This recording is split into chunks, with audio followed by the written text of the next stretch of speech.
ท่านเข้าสู่การกล่าวรายงานการกระทำพิธีเปิดอย่างเป็นทางการครับผู้ราชการบันทึกภาพร่วมกันนะครับนอกดีเบื้องหน้าพระบรมฉายาลักษณ์หลายวัดวาอารามก็เตรียมทานสลักพัดอันเป็นค่ะหัวเรือแกะสลักเป็นรูปพญานาค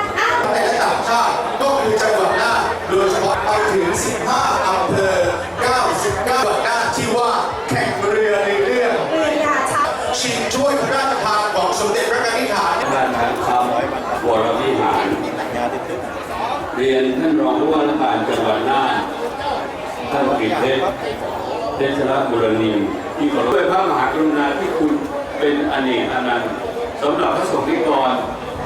จังหวัดน่านได้รับพระราชทานถ้วยสำหรับรางวัลชนะเลิศการแข่งเรือจากสมเด็จพระนิธิฐานธิราชเจ้า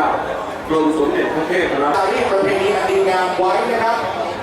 สำหรับการถวายทานสลักพัดนั้น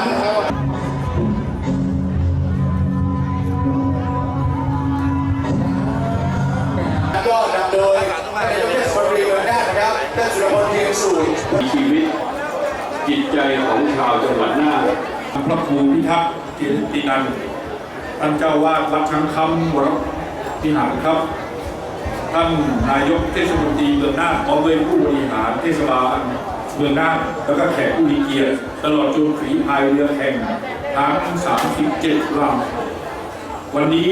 ผมได้รับนอกจากนี้กิจกรรมการแข่งเรือของจังหวัดน่านในโดยเฉพาะหัวเรือขึ้นแกะสลักเป็นกิจกรรมของจังหวัดน่านในปีนี้มีงานเป็นจังหวัดน่านต้องแข่งจังหวัดน่านอาจารย์ราชีกับคำตลอดนี้อย่างยิ่งใหญ่และ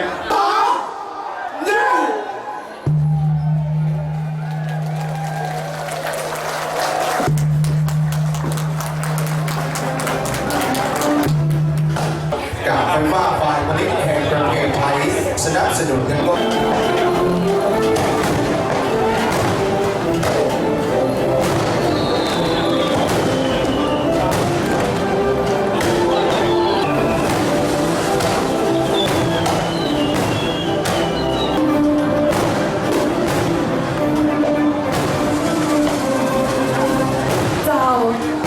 ความภาคภูมิใจในที่เปิดอันสำคัญนี้